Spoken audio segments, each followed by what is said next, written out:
Wirid menurut Syekh Muhammad Said, wirid itu artinya huwal hissatul muhaddadatul lati wazibu 'alaiha al-'abdu min at-ta'at wal 'ibadat wa ghairil mafruḍat wa yulzimu nafsahu biha. Pengertian wirid itu adalah bagian yang ditetapkan, baik waktunya, baik amalannya, baik banyaknya, yang mengekali atasnya oleh seorang hamba daripada taat dan ibadat yang bukan fardu, dan melazimkan dia hamba akan dirinya dengan bagian daripada amal perbuatan taat dan ibadat tadi. Itu disebut wirid. Sesuatu yang hukumnya fardu wajib itu kada termasuk wirid. Misal sembahyang 5 waktu itu kada termasuk wirid karena itu hukumnya wajib. Sesuatu yang hukumnya sunat tetapi dikerjakan tidak terus menerus, itu pun kada bisa disebut wirid. Sesuatu itu disebut wirid apabila sesuatu itu perbuatan taat yang sunat dan dikekalinya sesuai dengan waktu yang ditentukan, jumlah yang ditentukan. Nah, itulah disebut wirid. Umpamanya qabliyah zuhur, ba'diyah zuhur, inya tetapkan itu dua umpamanya. Qabliyah zuhur 2 rakaat, ba'diyah zuhur 2 rakaat, selalu tiap hari diperbuatnya. Belum zuhur 2, imbas zuhur 2.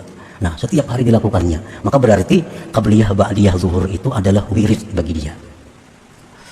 Orang yang sehabis maghrib, antara maghrib isya, membaca Yasin, Tabarak, Waqiah, Alif Lam Mim Tanzil, As-Sajdah, setiap malam dia baca antara maghrib isya waktunya, setiap malam dikekalkannya. Nah, itu disebut wirid baginya.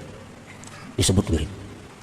Kalau kita mengamalkan sesuatu tetapi kada betantu, jumlahnya kada betantu, waktunya kada betantu, nah itu kada bisa disebut wirid. Karena wirid itu adalah hissatul muhaddadah, sesuatu bagian yang dibatasi, yang ditentukan waktunya, jumlah banyaknya. Misalnya nya sembahyang bagi selawat 200, 300, 100, parai, nah itu kada kawa wirid, itu lain wirid. Tapi kalau misalnya 100 tiap hari, sembahyang 100 tiap hari, nah itu wirid. Para muhibbin rahimakumullah, Al-Habib Abdullah bin Alawi Al-Haddad rahimahullah nafa'ana bi'ulumih, beliau mengatakan inna lil awrad asaran kabira fi tanwiril qalbi wa dhabtil jawarih, bahwa wirid-wirid itu mempunyai pengaruh yang besar. Wirid itu punya dampak yang sangat besar pada menerangi hati dan menjaga anggota daripada perbuatan-perbuatan maksiat. Jadi wirid itu pengaruhnya besar. Nah, wirid itu kada perlu banyak, yang penting terus menerus. Rasulullah sudah mengajarkan kepada kita dalam sebuah sabda beliau, ahabbul a'mal ilallah adwamuha wa in qalla. Paling disukai Allah amalan seorang hamba itu sesuatu yang diamalkan secara terus menerus, sekalipun sedikit. Sekalipun sedikit. Kita berzikir 100 kali la ilaha illallah, sehari 100 kali, tetapkan waktunya umpamanya habis zuhur 100 kali aja, tapi terus menerus baca sampai mati. Nah, ini Allah sangat suka itu, walaupun jumlahnya sedikit. 100 kali itu Allah lebih suka daripada orang yang tidak punya wirid. Kadang-kadang 100, kadang-kadang 200, kadang-kadang kadang menentu. Allah suka yang adwam, yang terus-menerus walau sedikit. Rasulullah memberikan petunjuk kepada kita, khudhu minal a'mal ma tutikun fa innallaha la yamallu hatta tamallu. Ambillah dari amalan itu sesuatu yang kamu mampu terus-menerus. Ambil amalan-amalan itu sesuatu yang kamu bisa terus-menerus melakukannya. Karena Allah tidak akan bosan memberi pahala kepada engkau sampai kalian bosan. Nah, jadi kita misalnya hendak mengulah wirid, membaca Quran tiap hari. Nah, berapa lembar sedang ukur, hitung anggaran kau tiap hari berapa lembar kira-kira. Misalnya sehari setengah juz, itu kira-kira kau aku tiap hari. Nah, itu laksanakan tiap hari. Jangan lagi tempul rajin 5 juz membaca, esok harinya 3 hari perainya. Nah, ini yang kada disukai oleh Allah. Allah kada suka itu. Dan wirid itu bisa zikir, bisa salawat, bisa baca Quran, tasbih, menuntut ilmu, tafakkur. Itu adalah bisa dijadikan wirid. Umpamanya aku menjelang maghrib jam 5:30 sampai orang bang maghrib, itu aku ulah wirid tafakkur. Nah, kayaknya pulang habis subuh dari jam ini sampai ini diulah wirid tafakkur. Jadi saat itu duduk tafakkur tentang dirinya, tentang dosa-dosanya, tentang ibadahnya, tafakkur tentang keajaiban ciptaan Allah, tafakkur. Nah, ini wirid. Orang punya wirid misalnya memberi makan orang. Nah, ini sudah punya wirid. Bila habis sembahyang Jumat memberi makannya orang 5 orang, 6 orang. Setiap minggu rutin habis Jumat memberi makan. Ini wirid. Nah, wirid itu adalah punya pengaruh yang besar dalam menerangi hati. Para muhibbin rahimakumullah, Al-Habib Abdurrahman As-Suqab berkata, man lalahu irdun bahwa kirdun, wa man lalahu adab bahwa duk. Barang siapa yang tidak punya wirid, tadi pengertian wirid sudah disebutkan di atas. Nah, ini ada punya wirid, bahwa kirdun, maka orang ini adalah kera. Orang itu adalah kera, warik. Warik itu binatang yang paling jahat. Kenapa disebut warik itu binatang paling jahat? Karena umat-umat dahulu yang maksiat, yang menentang Rasul, dirubah Allah bentuknya menjadi warik. Nah, andai kata ada yang lebih jahat daripada warik, itu tapi wariklah paling jahat.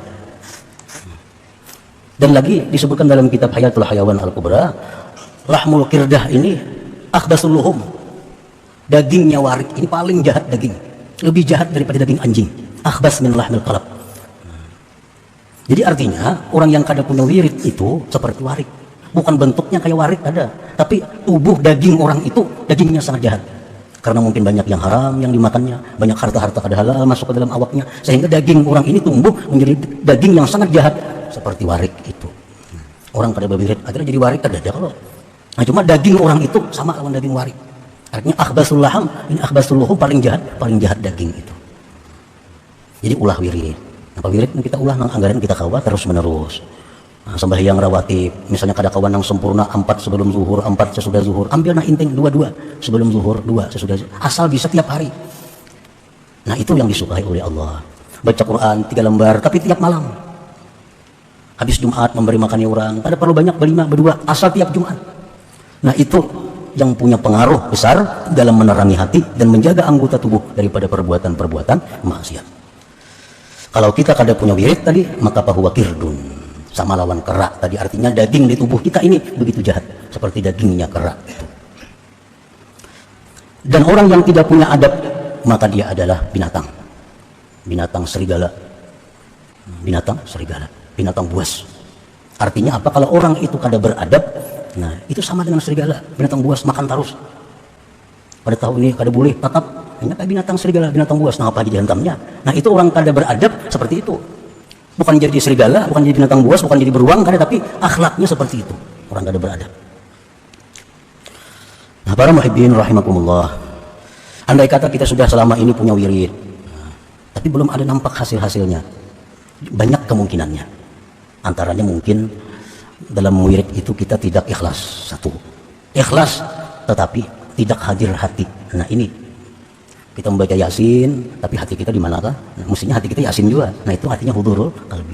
Amalan-amalan itu la tufiq illa bi hudurul qalbi. Amalan-amalan yang kita baca tidak akan memberi faidah kepada kita kecuali dengan hadir hati. Berpahala ya berpahala, cuma faidah sasaran yang dicapai ada dapat itu. Orang berzikir la ilaha illallah, la ilaha, berpahala walaupun hatinya ke manakah? Pahala muntung barang dapatnya. Pahala muntung, tapi sasaran zikir itu ada dapat. Nah, jadi mungkin akibat kada hadir hati. Nah, ulah wirid nang sekadar hati kita bisa hadir. Aku kalau zikir ini 40 aja kau hadir. La ilaha illallah, di hati pun la ilaha illallah, la ilaha. Kalau 40 kau hadir. Kalau 100 tak ubah sudah. 1000 hilang. Nah, 40 aja ulah. 40. Asal tiap hari dan hadir hati. Karena hadir inilah yang membawa kita kepada sasaran sebenarnya daripada zikir itu. Ada perlu banyak. Pada perlu banyak tapi hadir hati. Nah, itu yang dicari. Hati sudah hadir, ikhlas, tapi kenapa wirid ini belum ada nampak tanda-tanda penerangan hati, anggota tubuh masih belum terjaga? Nah, mungkin karena adabnya. Adab ini merupakan penentuan yang terakhir. Bacaannya bagus, ikhlasnya bagus, apalagi hadir hatinya bagus, tapi kada beradab orang ini. Allah kada akan menerima sesuatu dari orang yang bahasa kitanya kada tahu dibahasa. Nah, kada beradab. Misalnya berzikir sambil berhunjur umpamanya, nah itu kada beradab orangnya. Biar ulama-ulama dahulu mengatakan berzikir sambil berduduk panggung umpamanya. Nah, duduk panggung kayak apa tuh? Sambil tumpang betis. Nah, Allah kada ketuju. Duduk panggung itu duduknya para raja. Nah, menghadap Allah mesti seorang hamba. Allah kada ketuju hubungan kelakuan para raja itu ditiru menghadap Allah. Nah, barangkali adabnya. Jadi terakhir itu adab yang dipandang. Adabnya dijaga. Kenapa mengaji menuntut ilmu berapa tahun kada pina paham atau paham itu cuma kada kau mengamalkan? Nah, ini salah satu sebab mungkin kada beradab. Bisa kada beradab dengan kitab, kada beradab dengan guru, kada beradab dengan Allah, kada beradab dengan Rasul, sehingga mengaji puluhan tahun kada nampak kelihatan hasilnya. Kada kau mengamalkan karena adabnya. Jadi kita ulah wirid dulu. Mulai zikir, salawat, istighfar, tasbih, baca Quran, serba sedikit. Serba sedikit, tapi kita bisa hadir hati, kita bisa ikhlas, kita bisa beradab, kita bisa terus menerus. Para ulama kita dahulu sudah mengulahkan amalan kayak Ratibul Haddad contohnya, itu cukup. Serba ada, zikirnya, la ilaha illallahnya ada, salawatnya ada, istighfarnya ada, Ratibul Atas, Wirdul Latif. Nah, jadi kalau kita baca Ratibul Haddad misal habis subuh, Ratibul Haddad habis asar atau habis maghrib, atau sekali sehari, cuma tiap hari, nah itu adalah wirid. Jadi orang yang hidupnya ini kada berwirid itu adalah kerak.